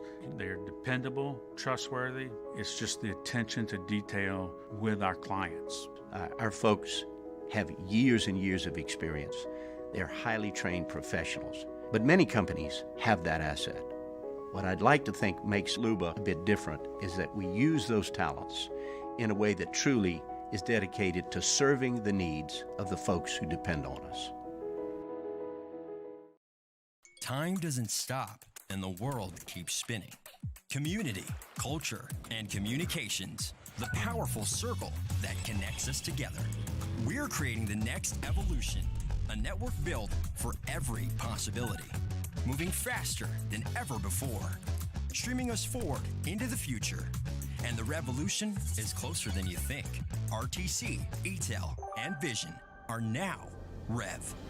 New name, same company. There it is, the extra mile, on the border of expected and extraordinary, for those willing to go further, like vans customized for work or play, with safety and tech to keep you connected, supported by a 5-star sales, service, and finance team, and backed by the 1-star you know. So go the extra mile. It's never crowded, because so few have what it takes to go there. Mercedes-Benz Vans.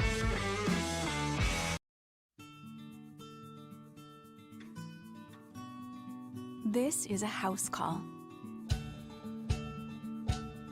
This is a follow-up appointment. This is a diabetes checkup. This isn't just more convenient care, it's more advanced care. This is innovating healthcare at Louisiana's #1 hospital, Ochsner. We're about Lucas is here to help you ring in the new year with no markups, and you'll never pay over MSRP. And we have new inventory. Musso for AFR. No show on Monday, but Matt is back on Tuesday. We're recapping LSU, Purdue in the Citrus Bowl, Saints, Eagles, and more. It's Tuesday's AFR, 3 to 6, 104.5 ESPN Baton Rouge.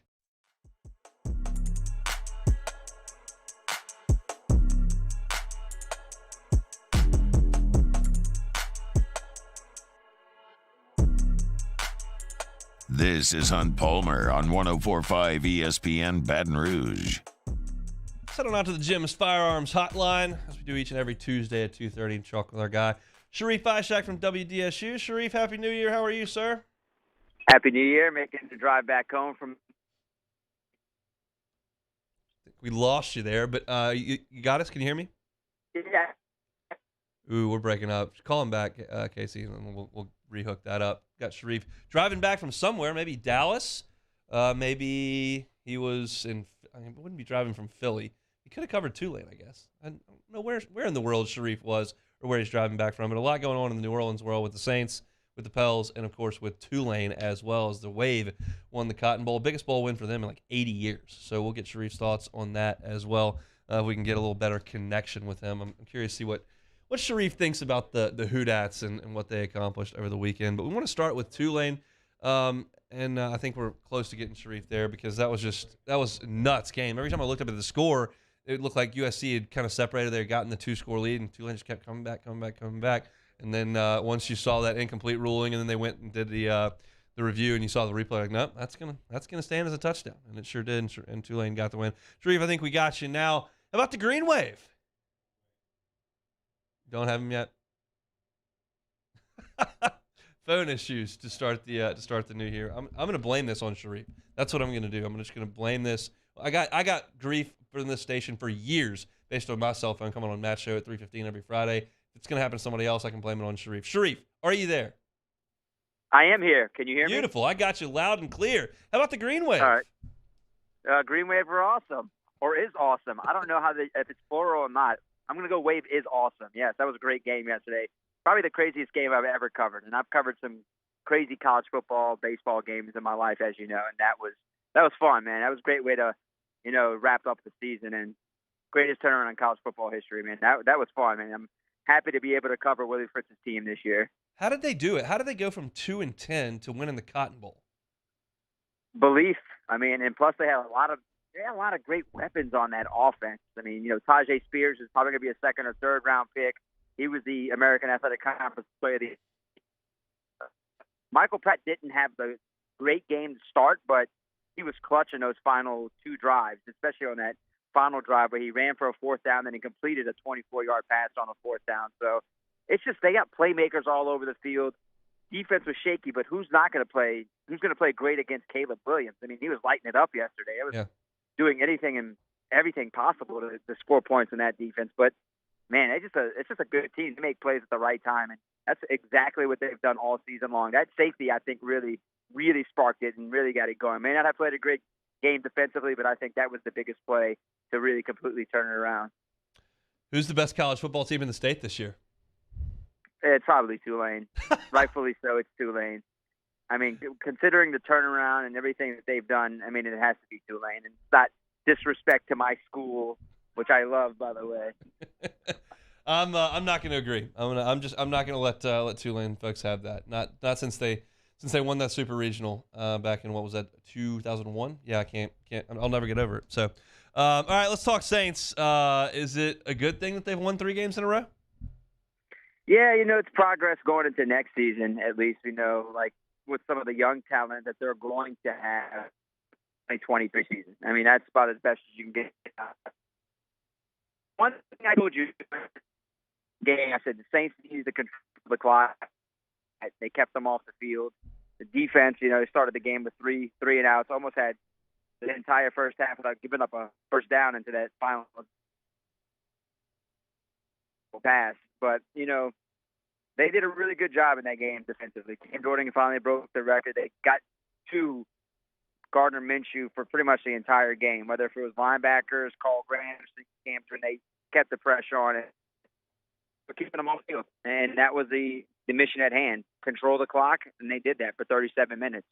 If I would have told you back in August that late in the season, Rashid Shaheed was going to be a go-to guy for this offense, would that have been very difficult for you to believe? I would have laughed at you. But the funny part is, well, not so funny, camp. We didn't get a chance to see him at all during camp.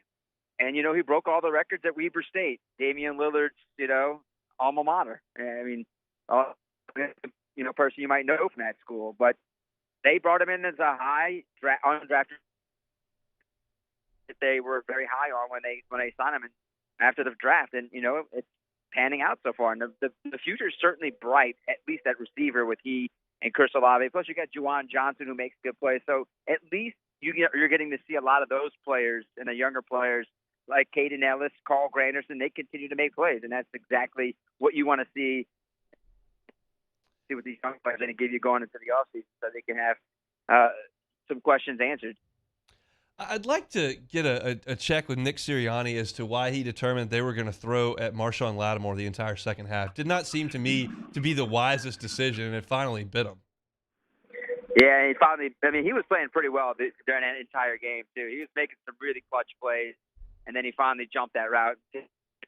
You saw that, some wild plays and throughout the entire game, and you finally knew that was going to bite him. Once they got, deep into – they were pinned. They were pinned, and they had to make a play. Yeah. And now you could just see that Marshawn was just reading his eyes, and he jumped that route. You got any Pels injury updates? That seems to be the story this week. Well, Zion again. Yep. So Zion Williamson has a strained hamstring. They're waiting on the imaging.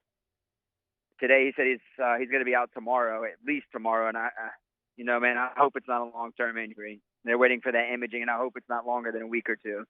I mean, at best, I really am. They cannot afford to lose him for a long period of time. And waiting on Brandon Ingram, at least he's starting to practice a little bit more. So maybe by the end of the week or next week, he's back in the lineup. But they've got to have him back if Zion is out for 1 to 2 weeks. And I'm hoping it's not longer than 1 or 2 weeks. I'm hoping it's less than that, but you just never know, man. It's always something new. It seems like it's something with the Pels. And it's not like with the Saints, you got 50-something players, counting their practice squad, things are going to happen. With the Pels, they just need to keep 6 guys healthy, and they can't seem to get them all on the same page. Well, we do say that, Hunt, but we're always saying it's always something with a player to find a way. Someone seems to find a way to step up every single game. That's not just, especially if you're losing some of your stars for Brandon Ingram was been out for that's not sustainable. You have to stay healthy for success for a long portion of your season to continue building the wins. You don't want to fall too far behind and say you get into the 6 or 7 battle in the Western Conference. You don't need that. It's not where the team is supposed to be trending to. So, I know injuries are part of the game, man, and they've been dealing with a lot of them over the last, since the franchise has been around. But It just seems like it's inopportune times, man. I mean, Brandon Ingram felt like he's close to coming back, then Zion gets hurt, and it's just. All right, Sharif, we appreciate the time. We'll do it again next week. All right, Hunt, anytime. Sharif Ishak, WDSU, dealing with a little bit of a cell phone situation there, so going to let Sharif go, driving back from Dallas. That was, I was being a little bit tongue-in-cheek there with Tulane. I really don't care what their football program does. I don't like their baseball program, but as far as football and basketball goes, not really an issue. But just a huge stage for them, and for them to come through and actually get the win with Caleb Williams out there. I was talking to a Tulane fan back over the weekend, and I was like, I don't think Caleb Williams is going to play. The line being 2 just doesn't feel like Williams is going to be out there. But in this situation, you do want him to play, because I'm all for just beating the team out in front of you. They're not taking Nick Saban's national championship trophy away because Colt McCoy got hurt. That's not how it works. You just play the team that's out there, and that's the way it breaks. But in this case, you're trying to accomplish something outside of a national championship, and you want the best accomplishment you can have. And the best accomplishment for Tulane is beating the Heisman Trophy winner, not the backup quarterback with Jordan Addison out as well at wide receiver. That becomes a little bit of an asterisk. Yeah, you could win the game. That's great. But you don't want that asterisk when it comes down to this being your accomplishment. So for Tulane, that was just a huge, huge win for them. and just making huge plays late. And, there were a lot of Tulane fans there. I don't think there necessarily are a ton of Tulane fans. It's a school where a lot of the alumni base doesn't stick around New Orleans. There are a lot of Northeast, and it's not a huge Tulane presence uptown in New Orleans. But what fans they had certainly showed up and showed out this year for some really good environments at Ullman. And then you had a nice contingent that traveled over to Dallas to watch them play. So a monster win for the Green Wave and Willie Fritz, who go from 2-10 to Cotton Bowl champions over Southern California. As someone very eloquently put it yesterday, got to be the first team in college football history to beat Southern California and lose to Southern Mississippi. That was the season that was for the Tulane Green Wave, but an awesome finish for Willie Fritz and those guys over there at Tulane. Come back and close up shop with some Take It or Leave It on the Hunt Palmer Show. Hunt Palmer on 104.5 ESPN Baton Rouge. LWCC is Louisiana Loyal, elevating and celebrating champions of Louisiana each and every month here on the Hunt Palmer Show. And this is a new month, January. Hunters for the Hungry is our champion of Louisiana. It's a nonprofit that was founded by a group of local hunters to share the game and fish they harvest each year with the needy. Started up in 1994. They've expanded throughout the state and now partnered with all 5 major food banks in Louisiana. There are over 900,000 resident hunters and anglers in the state that contribute to the sportsman's industry, and that supports nearly 24,000 jobs and an economic impact of $1.6 billion. Hunters for the Hungry, feeding the needy, helping the economy here in our great state. That's why they are a champion of Louisiana. If you know a nonprofit organization like Hunters for the Hungry that's doing something great in our great state, let us know about it. Go to lwcc.com/champions, lwcc.com/champions, and nominate them to be a champion of Louisiana so we can tell their story right here on 104.5 ESPN Baton Rouge. Hunter for the Hungry, January's champion of Louisiana, presented by LWCC. In times of need, get a full list of phone numbers, websites, and other important emergency information on the Demco Stormwatch page at 1045ESPN.com. There it is, the extra mile, on the border of expected and extraordinary, for those willing to go further, like vans customized for work or play, with safety and tech to keep you connected. Supported by a 5-star sales, service, and finance team, and backed by the 1-star you know. So go the extra mile. It's never crowded, because so few have what it takes to go there. Mercedes-Benz Vans. ServiceMaster Elite create clean, disinfected work environments. As a local business, we take pride in serving the New Orleans and Baton Rouge areas. Our cleaning protocols follow CDC and OSHA standards for healthcare settings, offices, senior living, restaurants, and industrial plants. Contact ServiceMaster Elite to get your operation ready for reopening with germ disinfection cleaning.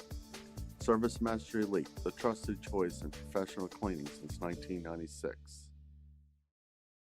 Eli's always been into grilling. It took us a while to see it, but the signs were there. What are you doing, Eli? I knew grilling was my thing. I have been talking about it throughout my career. Happy with the results? I am. Got the new grill from barbecueguys.com. It performed great. My advice, as I always told my boys, do more of what you were born to do. Barbecue Guys, for those who were born to grill. You want cheese on your burger, Pops? I'll take a little cheese. Time doesn't stop, and the world keeps spinning. Community, culture, and communications, the powerful circle that connects us together. We're creating the next evolution, a network built for every possibility, moving faster than ever before, streaming us forward into the future. And the revolution is closer than you think. RTC, ETEL, and Vision are now Rev. New name, same company. I've been doing business with Luba for 25 years. They're dependable, trustworthy. It's just the attention to detail with our clients. Our folks have years and years of experience. They're highly trained professionals, but many companies have that asset. What I'd like to think makes Luba a bit different is that we use those talents in a way that truly is dedicated to serving the needs of the folks who depend on us.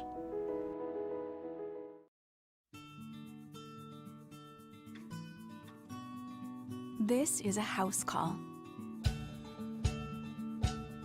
This is a follow-up appointment. This is a diabetes checkup. This isn't just more convenient care, it's more advanced care. This is innovating healthcare at Louisiana's number. Jimmy out and Mike Delicano for the Tuesday evening edition of Game Time, presented by Bet Rivers. We're at Mike Anderson's on Lee, just off of Nicholson. That's Game Time, presented by Bet Rivers, 6 to 8 p.m. on 104.5 ESPN Baton Rouge.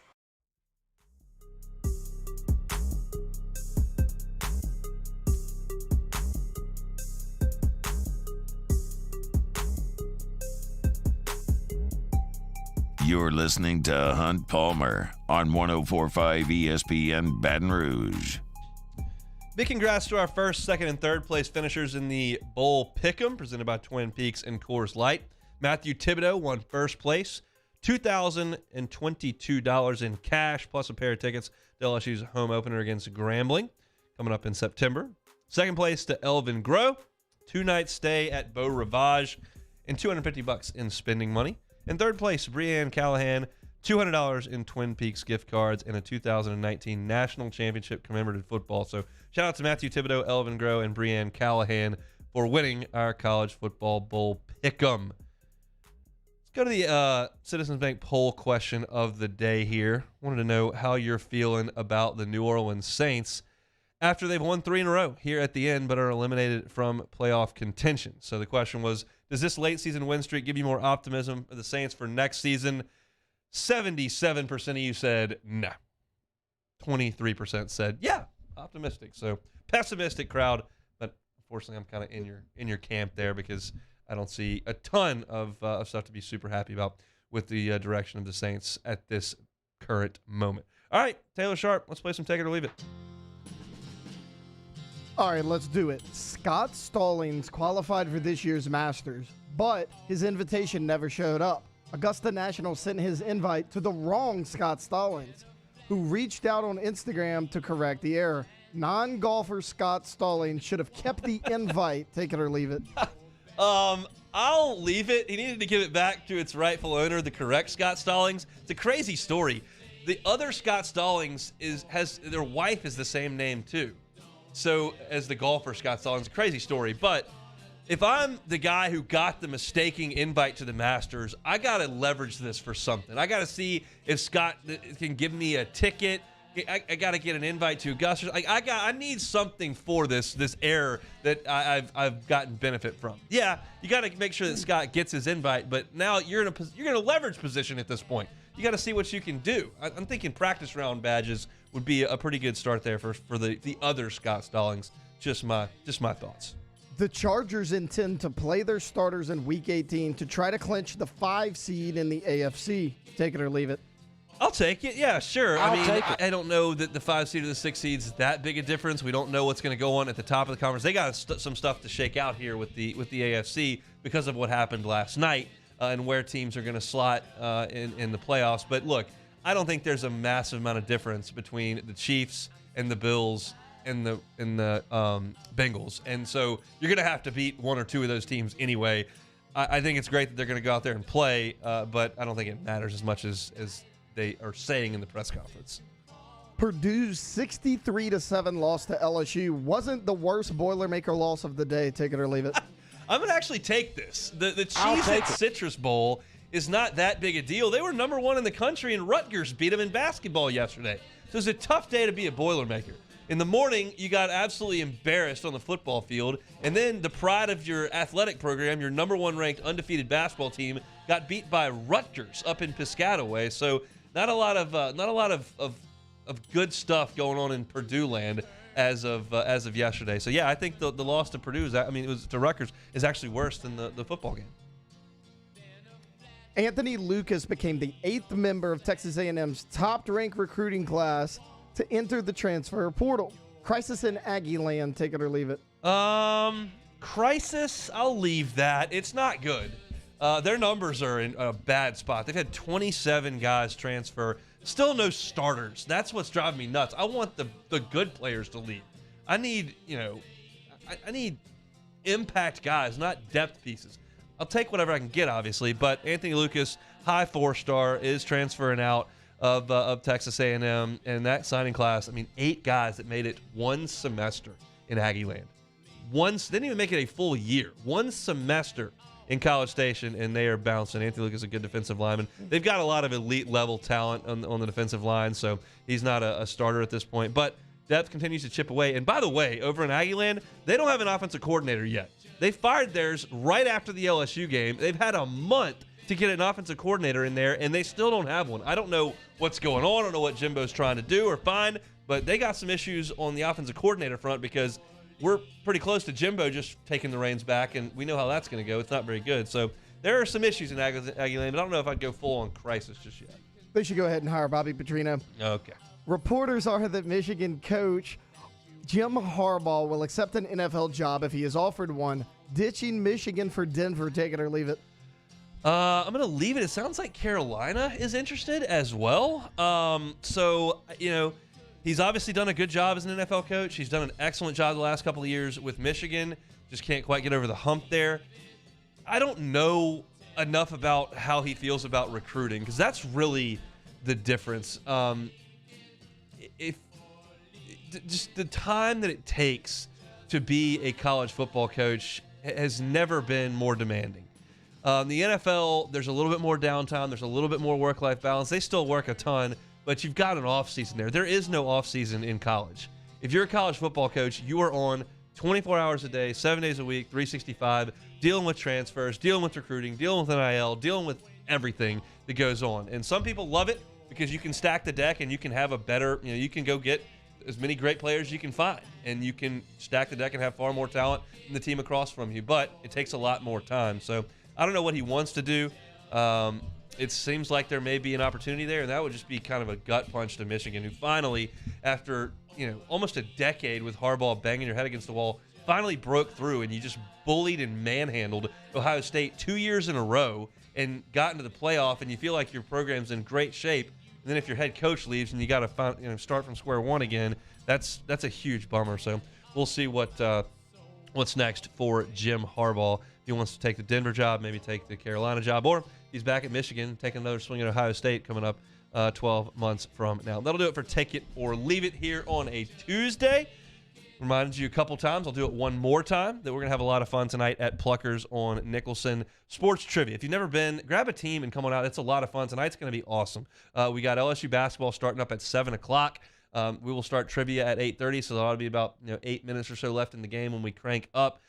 We've watched LSU Kentucky in that Pluckers during sports trivia years past and had a lot of fun doing it. So we'll do that tonight, 8:30, sports trivia. You can win Pluckers gift cards, great food, great drinks, a lot of fun. It's a team game, so grab a squad. Come on out and have some fun with us tonight at Pluckers. That will do it for our show today on a Tuesday. Just first day back in the groove here. It's just been like 2 weeks of parties and holidays and all that kind of stuff, and now finally that's all in the rearview mirror and you kind of get things started. I know a bunch of people were in the gym over the next few weeks. A lot of people cranking up some new diets, myself included. Not a lot of fun, but we're back in a little bit of a rhythm and a routine after 2 weeks kind of helter-skelter stuff. Glad to do it and glad you're hanging out with us today from 1 to 3. If you missed any of the show, you can catch it on demand, 1045ESPN.com. Go to the On Demand tab, find my name. You can find the show archived there. You can find us on Apple Podcasts, YouTube, or on Spotify as well. Just search The Hunt Palmer Show. We appreciate it if you like, subscribe, rate, review. Bayou for chat. I see you in there. Throw me a like if you could do it and subscribe to the YouTube channel. Just appreciate you getting our content in front of as many eyes and ears as we can. We opened up the show talking LSU and Purdue, kind of my thoughts from the game, and then big picture stuff. Also talked about the QB situation here that's kind of developing. We'll see what the next move is for Garrett Nussmeier and Walker Howard. Hopefully it's hanging around, but we'll just have to see. I gave my reaction to the Damar Hamlin story. If you're just trying to catch up on that, still listed in critical condition at the UC Medical Center. They have determined it was a cardiac arrest event. That was something we found out last night, but they've confirmed that. But no update on his status from the hospital just yet. We talked a little Saints at the end of hour number 1 as well. I opened hour number 2 with my preview of the Kentucky Wildcats. If you're looking for that, you can find that at 2 o'clock. Talked about the college football playoff as well. And always appreciate Sharif Ishak from WDSU for jumping aboard as he did at 2:30 to talk all things New Orleans, talking about the Pels. They got injuries. Talking about the Saints. They're winning games but getting a worse draft pick and not making the playoffs. Talking about Tulane winning the Cotton Bowl. So appreciate Sharif for jumping on. We always close things out with a little bit of take it or leave it. Tomorrow's show, we'll be reacting to LSU and Kentucky. J.D. Bickel on 3 Sports will join us as well to talk about the college football playoff and a little bit about LSU as we put a bow on that season. So don't miss that. Appreciate you hanging out with us here from 1 to 3. Jimmy Ott's Game Time going to be coming at you tonight from Jolie Pearl. It is from 6 to 8. Matt Moscona is coming up next. He is going to drive you home on After Further Review after a week away. So Matt back in the saddle on After Further Review from 3 to 6. Have a wonderful Tuesday. Coming out to Plucker Sports Trivia. If you got some time, hopefully the Tigers can get it done against the Cats tonight. And we'll be talking about it tomorrow. You're listening to the Capital City's leader in sports talk right here on 104.5 ESPN Baton Rouge.